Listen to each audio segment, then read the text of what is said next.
Today I'm going to tell you why it's so important that other people should know CPR than just healthcare providers. CPR stands for cardiopulmonary resuscitation. This is a serious medical condition that must be addressed within seconds of happening, or the patient will die. People who go into cardiac arrest need immediate health attention. They do not have time to waste if they want to survive. CPR keeps the blood flowing through the body and helps oxygen deliver to organs even though the heart isn't pumping. Medical personnel will be en route as soon as they can, but the patient might not have that long. You might be the only chance the patient has of surviving. If you don't know CPR, then you might cost this patient their life. Do you want to be a bystander or do you want to jump in and help? CPR has proven to double, even triple, the survival rate of sudden cardiac arrest patients, according to Dr. Mary Williams. There are countless indicators of people who may go into cardiac arrest. Symptoms include chest pain, fatigue, weakness, sudden collapse, not breathing, no pulse, loss of consciousness, etc., according to the Mayo Clinic. These symptoms will vary with each patient and with each gender. For example, women don't often experience the same symptoms as men. Women also don't do the textbook symptoms. Of most women that I've encountered through my career of having cardiac arrest or a heart attack, they often experience back pain or pain in their jaw. They also may smell a burning smell. Men will usually clench their chest and have horrible chest pain or pain in their left arm. What are you going to do if you're in there with a loved one and they go into cardiac arrest in front of you? Are you going to stand there or are you going to jump in and help? They may not have time for the paramedics to get there. You may be their only hope of survival. They need you. Are you going to stand there because you don't know how to do CPR, or are you going to jump in? Now let's talk about why people are afraid to perform CPR, if not trained correctly.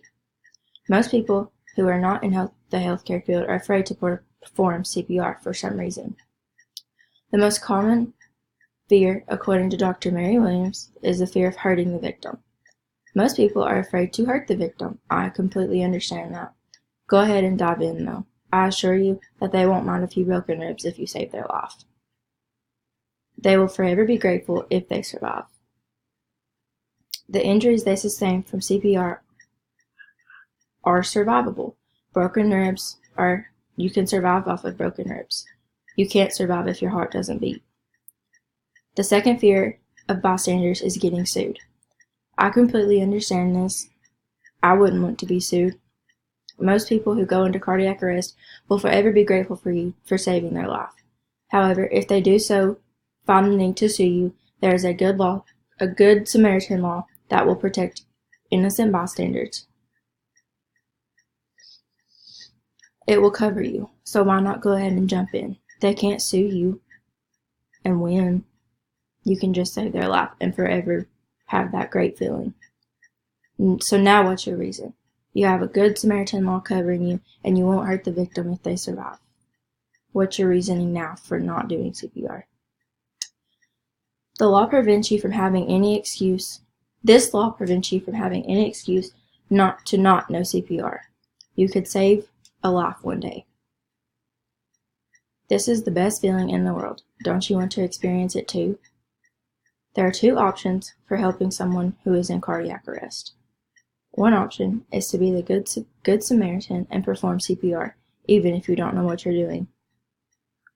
By choosing this option, you are giving every last effort to this individual to stay alive. CPR is known to increase the chances. It keeps the blood flowing through the body. Even if you just perform the compressions and not the breaths, they still have a better survival chance than they did with you doing nothing. So why not try? You can be a hero, or at least you can try to help. They may not survive, but at least you know you can walk away knowing that you tried. The second option is to do nothing because you don't take a few hours out of your day to learn CPR. This is a bad decision in my opinion. Why would you want to feel like you couldn't do anything to help someone because you were not prepared for the unexpected? I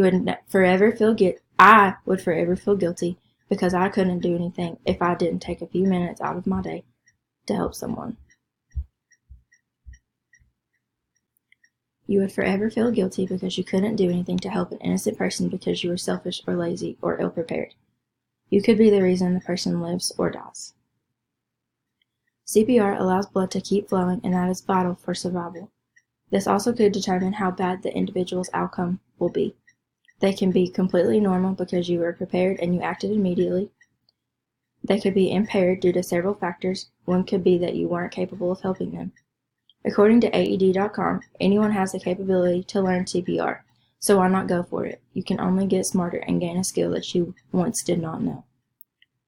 In my opinion, everyone should have the ability to save a loved one's life, or a random stranger. As I have explained throughout the speech that millions of people could fall ill at any second, are you going to be willing to help or just stand there?